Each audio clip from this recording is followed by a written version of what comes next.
Hello everyone, welcome to Aloha classes. और आज मैं 9th क्लास का एक बड़ा ही इम्पॉर्टेंट चैप्टर डिस्कस करने वाला हूं जिसका नाम है ग्रेविटेशन।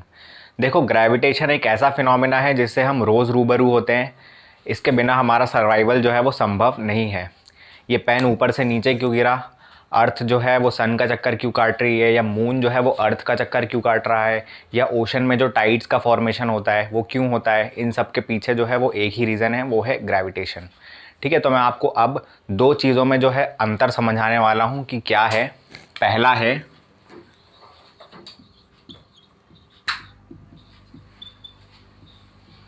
ग्रेविटेशनल फोर्स और दूसरा है gravity.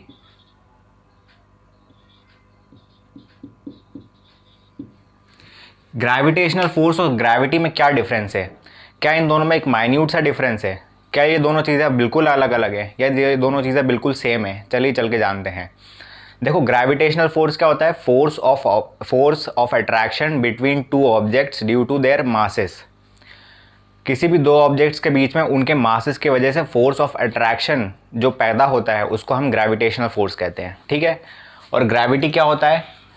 Earth's gravitational force is called gravity. ठीक है, अर्थ के ग्रेविटेशनल फोर्स को हम ग्रेविटी कहते हैं। ठीक है, तो आई होप आपको इन दोनों में चीज़ों में डिफरेंस समझ में आया होगा। ग्रेविटेशनल फोर्स क्या होता है? Force of attraction between two objects due to their masses is called gravitational force. और ग्रेविटी क्या होता है? अर्थ की ग्रेविटेशनल फोर्स। अर्थ जितना ग्रेविटेशनल फोर्स लगाती है किसी भी ऑब्जेक्ट के ऊपर तो उसको हम ग्रेविटी कहते हैं। ठीक है, अब मैं आपको बता देता हूं कि हमें आज क्या क्या पढ़ना है। पहले हम पढ़ लेते हैं क्या? Universal law of gravitation.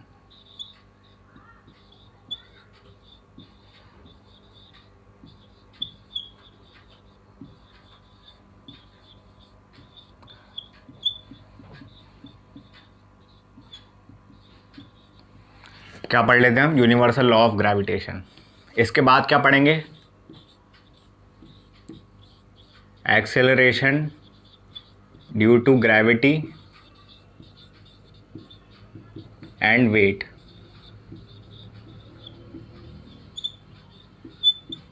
ठीक है, अभी के लिए दो टॉपिक्स हम लोग पढ़ते हैं। पहला क्या पढ़ेंगे हम लोग? Universal law of gravitation. देखो, आपने ये कहानी तो ज़रूर सुनी होगी कि न्यूटन साहब जो है वो एक पेड़ के नीचे बैठे हुए थे और उनके ऊपर एक एप्पल आके गिरा। तो वो सोच में पड़ गए कि ये एप्पल सीधा मेरे सर पे ही आके नीचे क्यों गिरा, ये ऊपर क्यों नहीं गया, या ये इस साइड क्यों नहीं गया, या ये उस साइड क्यों नहीं गया। तो देखो, और उनने क्या किया? पूरा ग्रेविटेशन को जो है वो डिस्कवर कर दिया। तो ये कहानी जो है वो सरासर झूठ है, ऐसा कुछ भी नहीं हुआ था। ग्रेविटेशन का जो है एक बहुत ही लंबा इतिहास है। न्यूटन के भी 100-200 साल पहले से एस्ट्रोनॉमर्स जो है वो ग्रेविटेशन के ऊपर स्टडी करते हुए आ रहे थे।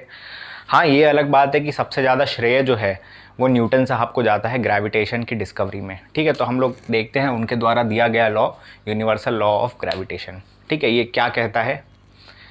Every object in this universe attracts every other object with a force which is directly proportional to product of their masses and inversely proportional to square of distance between them।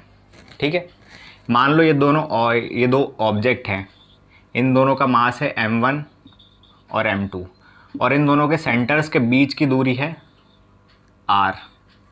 ठीक है, तो ये दोनों objects एक दूसरे के ऊपर attractive force लगाएंगी और वो फोर्स डायरेक्टली प्रोपोर्शनल है प्रोडक्ट ऑफ देयर मासेस के। मतलब जितना ज़्यादा मास होगा इन दो ऑब्जेक्ट्स का उतना ही ज़्यादा फोर्स होगा इन दोनों के बीच में, और इन्वर्सली प्रोपोर्शनल है square of distance between them.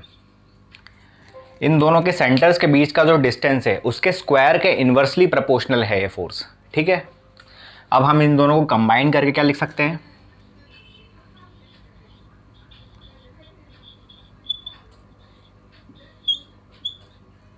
F is proportional to m1 m2 by R square. अब प्रोपोर्शनैलिटी हटा के कांस्टेंट इंट्रोड्यूस कर देते हैं। F इक्वल टू के नहीं, यहाँ पे इसको G बोलते हैं, G m1 m2 divided by R square, where G is universal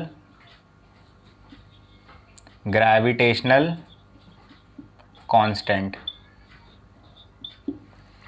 universal gravitational constant, इसकी वैल्यू क्या होती है? जी की वैल्यू होती है 6.67 इंटू 10⁻⁻11 न्यूटन मीटर स्क्वायर पर KG square.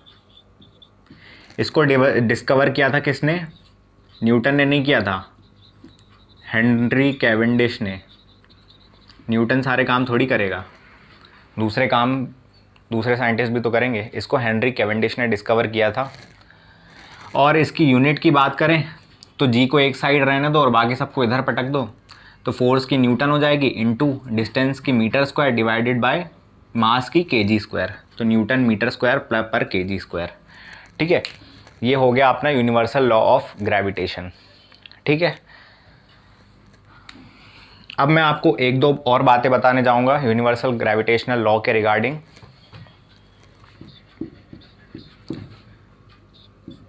Force is always attractive.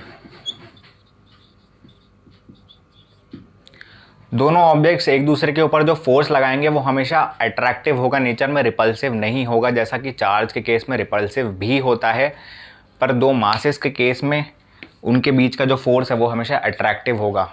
ठीक है, दूसरा है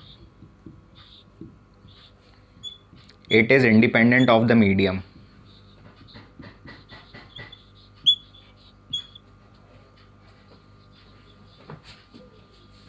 it is independent of medium. आप दोनों ऑब्जेक्ट्स को पानी में रख दो, या दोनों ऑब्जेक्ट्स को वैक्यूम में रख दो, या उनको एयर में रख दो, या उनको मर्क्यूरी में रख दो, या उनको बेंजीन में रख दो, ये दोनों फोर्सेस जो ये एक दूसरे के ऊपर लगाएंगे वो हर केस में सेम रहेगा अगर ऑब्जेक्ट सेम है तो, क्योंकि मीडियम पे डिपेंड नहीं करता है ये फोर्स। ठीक है, ठीक है। तो हाँ, एक और मैं आपको बात बताना चाहता था। मान लो ये अर्थ है, इसके ऊपर एक पेड़ लगा हुआ है, एप्पल का पेड़। तो according to universal law of gravitation ये जो एप्पल है वो अर्थ को अपनी तरफ अट्रैक्ट करेगा विद अ फोर्स, और ये अर्थ भी जो है वो एप्पल को अट्रैक्ट करेगी with a force, and that force will be equal. ठीक है, तो क्या इसका मतलब ये है कि अर्थ जो है वो एप्पल की तरफ खींची चली जाएगी? बिल्कुल नहीं। क्यों? क्योंकि एप्पल जो है वो अर्थ पे तो फोर्स लगाएगा और अर्थ भी एप्पल पे फोर्स लगाएगी, पर अर्थ जो है वो एप्पल की तरफ खींची नहीं चली जाएगी। क्यों? According to second law of Newton, force equal to mass into acceleration. ठीक है, और acceleration equal to force upon mass. Earth का मास इतना ज़्यादा है, इतना ज़्यादा है कि इसका एक्सेलरेशन जो है वो ऑलमोस्ट ज़ीरो है।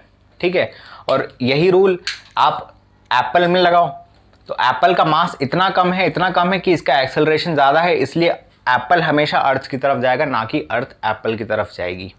ठीक है, तो ये सारी बातें हो गई यूनिवर्सल लॉ ऑफ ग्रेविटेशन के रिगार्डिंग गिवन बाय न्यूटन। ठीक है, तो इसके न्यूमेरिकल्स जो है वो हम एंड में करेंगे।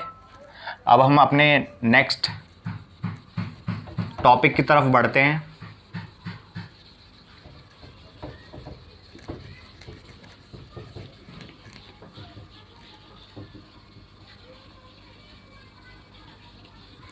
हाँ, एक और चीज़ मैं इसमें बता दूं, importance of universal law of gravitation जो एनसीईआरटी में लिखा हुआ है, मैं आपको बता देता हूँ। It is a force that binds us to earth. It is a force that binds us to earth. ये वो फोर्स है जो हमें अर्थ से बाइंड करके रखता है। ठीक है, और दूसरा इंपॉर्टेंस क्या है इसका? Motion of planets around the sun.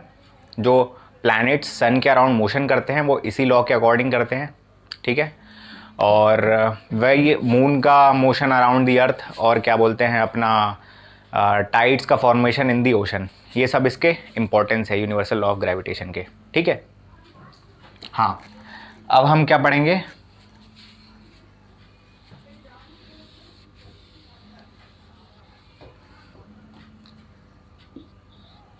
Acceleration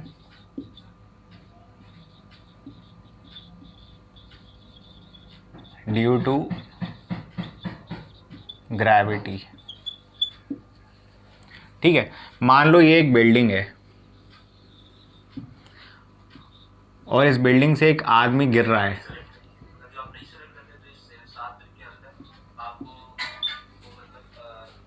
मान लो एक बिल्डिंग है और इस बिल्डिंग से नीचे ये आदमी गिर रहा है। ठीक है, मान लो ये आदमी फ्री फॉल कर रहा है। फ्री फॉल का मतलब आप समझते हैं कि इसको सिर्फ जो है अर्थ का ग्रेविटेशनल फोर्स खींच रहा है। इसको जो सिर्फ है अर्थ का ग्रेविटेशनल फोर्स खींच रहा है और कोई सा फोर्स नहीं खींच रहा। हम एयर रेजिस्टेंस को नेग्लेक्ट करेंगे। एयर रेजिस्टेंस नॉर्मली ऊपर लगता है।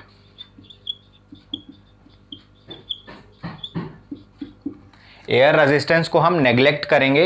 ये आदमी मान लो फ्री फॉल कर रहा है, ठीक है, और इसको अर्थ का ग्रेविटेशनल फोर्स जो है वो खींच रहा है। तो अर्थ का ग्रेविटेशनल फोर्स इसको खींच रहा है, मतलब फोर्स आ गया, मतलब एक एक्सेलरेशन इन्वॉल्व होगा। मतलब एक एक्सेलरेशन इन्वॉल्व होगा इस बॉय के ऊपर। ठीक है, और उस एक्सेलरेशन को हम क्या कहेंगे? एक्सेलरेशन ड्यू टू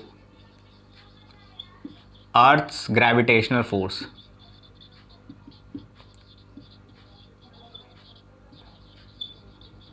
फिर से ये देखो, ये आदमी जो है वे बिल्डिंग के ऊपर से नीचे गिर रहा है और इसको जो है अर्थ का ग्रेविटेशनल फोर्स अट्रैक्ट कर रहा है अपनी तरफ। तो जैसे ही एक अर्थ का ग्रेविटेशनल फोर्स इन्वॉल्व, एक फोर्स इन्वॉल्व हो गया, तो एक एक्सेलरेशन हमेशा इन्वॉल्व हो जाएगा। और वो एक्सेलरेशन क्यों है? वो एक्सेलरेशन है अर्थ के ग्रेविटेशनल फोर्स की वजह से। वो एक्सेलरेशन है अर्थ के ग्रेविटेशनल फोर्स की वजह से, इसलिए हम उसको बोलेंगे acceleration due to earth's gravitational force या एक्सेलरेशन ड्यू टू ग्रेविटी। ठीक है, क्योंकि अर्थ के ग्रेविटेशनल फोर्स को ही हम एक्सेलरेशन ड्यू टू ग्रेविटी कहते हैं। मतलब अर्थ के ग्रेविटेशनल फोर्स को ही हम ग्रेविटी कहते हैं, इसलिए एक्सेलरेशन ड्यू टू ग्रेविटी आ जाएगा। इसको हम रिप्रेजेंट करते हैं स्मॉल जी से। ठीक है, अब इसकी हम वैल्यू कैलकुलेट कर लेते हैं कितनी आती है स्मॉल जी की। ये समझ में आया? ये बंदा बिल्डिंग से नीचे गिर रहा है तो इसके अर्थ जो है इसके ऊपर ग्रेविटेशनल फोर्स लगा रही है, और according to Newton second law F equal to क्या होता है? ma। मतलब फोर्स आ गया तो हमेशा एक एक्सेलरेशन इन्वॉल्व होगा। तो वो एक्सेलरेशन क्यों है? अर्थ के ग्रेविटेशनल फोर्स की वजह से वो एक्सेलरेशन है, इसलिए हम इसको क्या कहेंगे? Acceleration due to earth gravitational force या एक्सेलरेशन ड्यू टू ग्रेविटी, क्योंकि ग्रेविटेशनल फोर्स ऑफ अर्थ को ही हम ग्रेविटी कहते हैं। ठीक है, तो अब इसकी वैल्यू पे हम आ जाते हैं।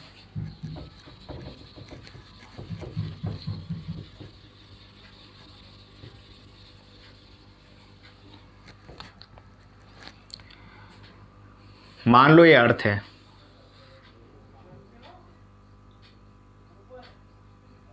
और इस पे एक आदमी खड़ा हुआ है।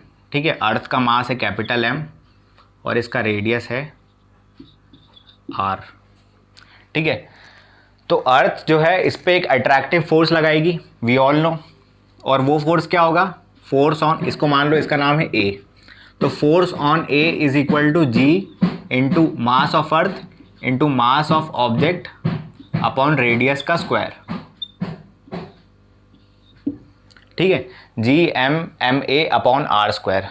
ठीक है, ये देखो, अब ये क्या है? Universal gravitational constant. इसकी वैल्यू फिक्स है 6.67 इंटू 10 की पावर -11। ये क्या है? मास ऑफ द अर्थ,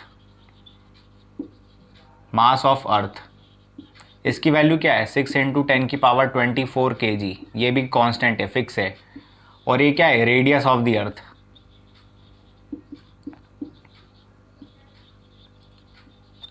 इसकी वैल्यू क्या है? 6.4 इंटू 10 की पावर 6 मीटर।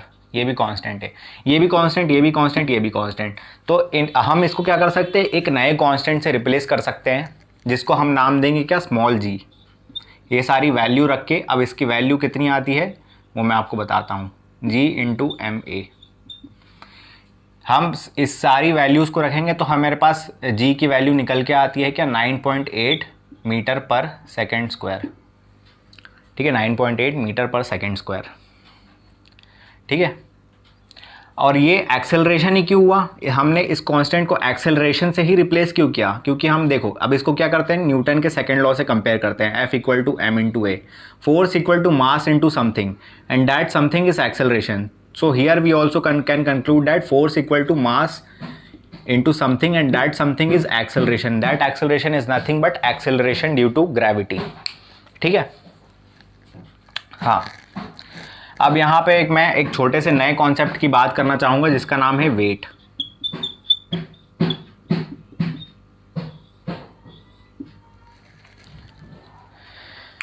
वेट, ठीक है. वेट क्या होता है? Wait of an object is the force with which it is being attracted towards the अर्थ. ठीक है. वेट कुछ नहीं होता, वो फोर्स होता है जिस फोर्स से अर्थ उस ऑब्जेक्ट को अपनी तरफ अट्रैक्ट कर रही है, उसी को हम वेट कहते हैं. ठीक है. इट इज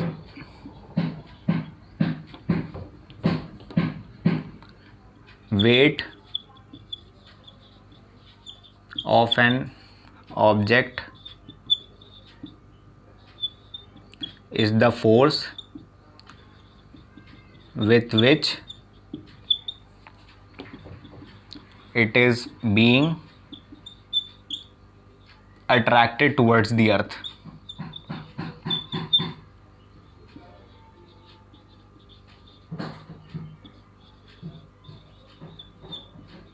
हाँ, अब यहाँ पे देखो, फोर्स जो ए पे एक्ट कर रहा है ये भी तो वही फोर्स है जो जिस फोर्स से अर्थ इस बॉय को अट्रैक्ट कर रही है. तो हम इसको किससे रिप्लेस कर सकते हैं? वेट से रिप्लेस कर सकते हैं. तो यहाँ पे मैं लिख देता हूँ क्या, यहाँ लिख देता हूँ weight equal to force equal to M into G. It is the force with which it is being attracted towards the earth. और ये वही फोर्स है जिस फोर्स से अर्थ इस बॉय को अट्रैक्ट कर रही है, इसलिए हम इसके जगह वेट भी लिख सकते हैं. ठीक है. अब वेट के रिगार्डिंग मैं आपको एक दो पॉइंट बताना चाहूँगा, वो थोड़े इंपॉर्टेंट है.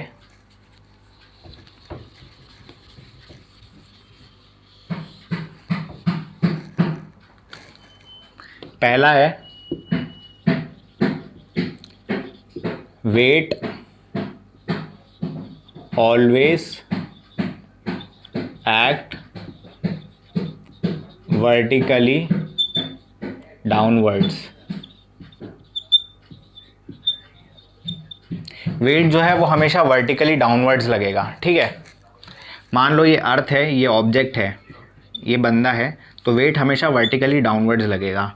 मान लो ये एक इंक्लाइंड प्लेन है और ये एक ऑब्जेक्ट यहाँ पे है, तो वेट हमेशा वर्टिकली डाउनवर्ड्स लगेगा.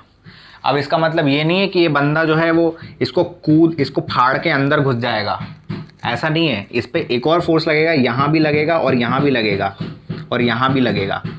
अब कई लोग बोलते हैं कि ये फोर्स नीचे लग रहा है तो ये बंदा इसको फाड़ के अंदर क्यों नहीं जा रहा. ऐसा थोड़ी होता है. ठीक है. तो ये बंदा अंदर इसको फाड़ के नहीं जाएगा. लोग भी बोलते हैं.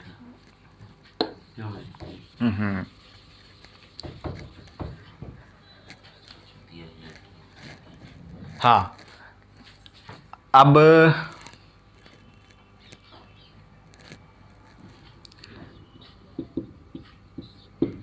Wait of an object is proportional to mass of that object. ठीक है. एट अ गिवन प्लेस, मतलब एट अ गिवन ग्रेविटी, मतलब अर्थ की बात मान लो. वेट जो है वो प्रपोर्शनल होता है मास के इक्वल नहीं होता, मास के प्रपोर्शनल होता है एट अ गिवन प्लेस. मतलब आप मून पे ले जाओ तो वेट वहाँ के प्रपोर्शनल होगा उस मास के ऑब्जेक्ट के, उस ऑब्जेक्ट के मास के वेट प्रपोर्शनल होगा अगर आप उसको मून पे ले जाओ. मतलब ग्रेविटी जो है वो फिक्स होनी चाहिए, तब जाके वेट जो है वो मास के डायरेक्टली प्रपोर्शनल होता है. ठीक है. थर्ड पॉइंट में कह देता हूँ क्या, इसकी एसआई यूनिट. अब ये वेट क्या है, एक फोर्स ही तो है, तो फोर्स की एसआई यूनिट क्या होती है, न्यूटन. तो इसकी भी क्या होगी, न्यूटन. चौथी बात क्या है, it has both magnitude and direction. It has magnitude and direction. इसका मैग्नीट्यूड भी होता है और इसका एक डायरेक्शन भी होता है। डायरेक्शन जैसा कि मैंने आपको बताया वर्टिकली डाउनवर्ड्स होता है, और इसका मैग्नीट्यूड भी होता है, मतलब इसकी एक वैल्यू भी होती है, जैसे 4 न्यूटन, 10 न्यूटन वर्टिकली डाउनवर्ड्स। ठीक है, तो इतनी बातें वेट के रिगार्डिंग हो गई।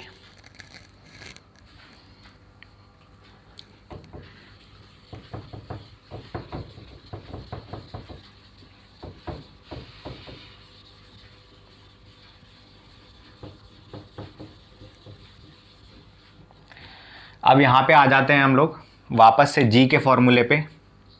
जी का क्या था, जी m/r²। ठीक है, अब अर्थ वर्थ की तो बहुत बात हो गई, अब बात थोड़ी सी करते थे अपने चांद की। ठीक है, चांद की बात हम लोग करते हैं, मून की बात हम लोग करते हैं, तो ये तो हमेशा कांस्टेंट ही रहेगा, यूनिवर्सल ग्रेविटेशनल कांस्टेंट है क्योंकि है। यहाँ पे मैं मास की जगह, मास ऑफ अर्थ की जगह क्या लिख देता हूँ, मास ऑफ मून लिख देता हूँ,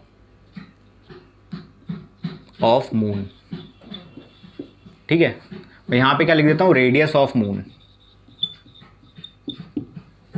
ठीक है, तो ये सारी वैल्यूज पुट करने के बाद मुझे पता चला, अब वो आप वैल्यूज पुट करके देख लेना, it's not a big task. ठीक है, आप कर सकते हो, 6 क्लास के छोटे बच्चे नहीं हो, आप कर सकते हो वैल्यू पुट करके। ठीक है, तो जी ऑफ मून करीब करीब निकल के आता है 1/6 टाइम्स जी ऑफ अर्थ। ठीक है, g of moon is 1/6 times g of earth, मतलब अर्थ पे जो ग्रेविटी है वो 6 गुना ज़्यादा है मून की ग्रेविटी से। ठीक है, अर्थ पे ग्रेविटी ज़्यादा है। अब अर्थ पे ग्रेविटी क्यों ज़्यादा है, क्योंकि अर्थ जो है वो ज़्यादा फोर्स से अट्रैक्ट करती है ऑब्जेक्ट को। क्यों, क्योंकि अर्थ का मास ज़्यादा है। ये क्लियरली एनसीईआरटी में लिखा हुआ है कि अर्थ पे जो है वो वेट ज़्यादा क्यों होता है, अर्थ पे ग्रेविटी ज़्यादा क्यों होती है, क्योंकि अर्थ का मास ज़्यादा है। ठीक है, अब मैं बंद करना है, अब मैं क्या मास ऑफ ऑब्जेक्ट से दोनों साइड मल्टीप्लाई कर देता हूं, multiply by mass of object. ठीक है, तो m into g of moon equal to 1/6 times m into g of earth. तो m इंटू जी क्या होता है, वेट, तो weight on moon is equal to 1/6 times weight on the earth. ठीक है, मतलब आप अगर 60 kg के हो अर्थ पे, मतलब 60 न्यूटन वेट है आपका अर्थ पे, तो मून पे कितना वेट हो जाएगा, 1/6 इंटू 60, 10 न्यूटन वेट। ठीक है, तो इतनी बातें हो गई हैं अपनी। हाँ, एक छोटा सा पॉइंट है जो मैं आपको बताना थोड़ा सा भूल गया था। हाँ, जी का फॉर्मूला क्या होता है, gm/r²। ठीक है, अब अर्थ जो है वो एक परफेक्ट स्फीयर नहीं है, अर्थ जो है एक परफेक्ट गोला नहीं है, ये थोड़ा सा ऊपर से नीचे ऐसे दबा हुआ है। ठीक है, ऐसा।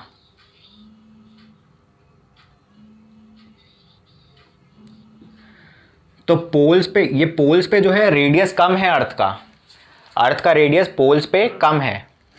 ठीक है, तो इसकी ग्रेविटी पोल्स पे क्या होगी, ज़्यादा होगी। ठीक है, अर्थ का जो रेडियस पोल्स पे कम है तो उसकी ग्रेविटी पोल्स पे इक्वेटर के कंपैरिजन में ज़्यादा होगी, क्योंकि इक्वेटर पे अर्थ का रेडियस पोल के कंपैरिजन में ज़्यादा है। ठीक है, तो ये एक बात हो गई। हाँ, अब हम एक और टॉपिक पढ़ लेते हैं, क्या,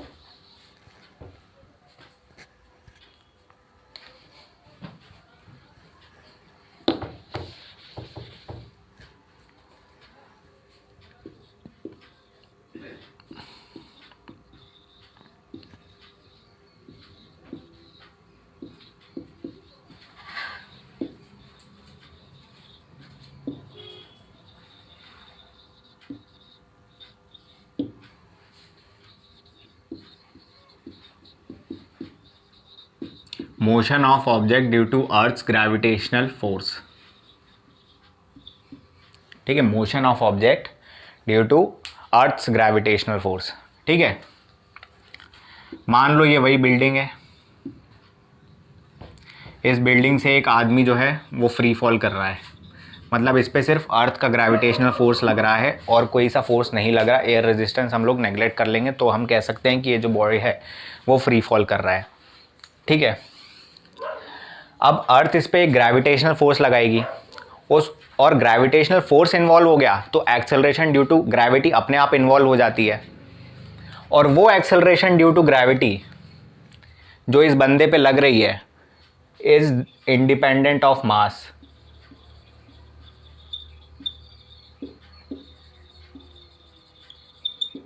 फिर से बता देता हूँ, ये बॉय जो है वो फ्री फॉल कर रहा है और इस पे अर्थ की ग्रेविटेशनल फोर्स लग रही है। ग्रेविटेशनल फोर्स अर्थ की लग रही है, मतलब इस पे जी लग रहा है। ठीक है, और वो जी इंडिपेंडेंट है इसके मास के, इस बॉडी के मास के इंडिपेंडेंट है एक्सेलरेशन ड्यू टू ग्रेविटी। ठीक है, इसका मतलब क्या निकल के आता है सीधा सीधा कि आप एक 100 किलो के आदमी को फेंको या एक 50 किलो के आदमी को फेंको, ये दोनों साथ में नीचे गिरेंगे क्योंकि मास के इंडिपेंडेंट है। एक 50 किलो के आदमी को ऊपर कैसे नीचे फेंको या एक 200 किलो के आदमी को ऊपर से नीचे फेंको, ये जो है मास के इंडिपेंडेंट है जी, एक्सेलरेशन ड्यू टू ग्रेविटी मास के इंडिपेंडेंट है, तो दोनों साथ में ही गिरेंगे। अगर हम एयर रेजिस्टेंस को नेग्लेक्ट कर देते हैं, ध्यान से सुनना, एयर रेजिस्टेंस को नेग्लेक्ट करना है, हम इसको वैक्यूम में फेंकेंगे। ठीक है, ठीक है, तो ये मैं आपको बताना चाहता था, ये बड़ा ही इंपॉर्टेंट पॉइंट है, जी is independent of mass.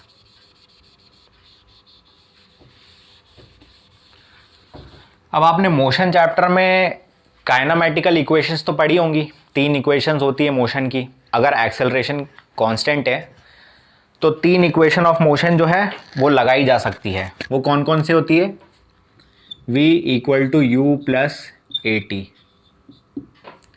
S is equal to U T plus half A T square, और v square minus U square equal to 2as, where s is displacement, u is initial velocity, v is final velocity and a is acceleration। ठीक है, अब कोई भी body free fall करती है तो उस पर एक्सेलरेशन ड्यू टू ग्रेविटी जो है वो कांस्टेंट होता है near the surface of the earth. Surface, earth के सरफेस के नियर जो है वो g कांस्टेंट होता है, दैट इज 9.8 मीटर पर सेकेंड स्क्वायर। तो हम ये तीनों इक्वेशंस जो है वो एज इट इज लगा सकते हैं a को g से रिप्लेस करके। मान लो ये बॉडी नीचे फॉल कर रही है, ठीक है, तो v equal to you plus A t की जगह v equal to you plus g t, a को g से रिप्लेस कर दो बस, इस पे g लग रहा है ना नीचे। हाँ, अब एक बड़ी ही इंपॉर्टेंट बात है, क्या g या तो पॉजिटिव होगा या नेगेटिव होगा। कब हम लोग g को पॉजिटिव लेंगे और कब हम लोग g को नेगेटिव लेंगे, ये बात हम लोग सीख लेते हैं। ठीक है,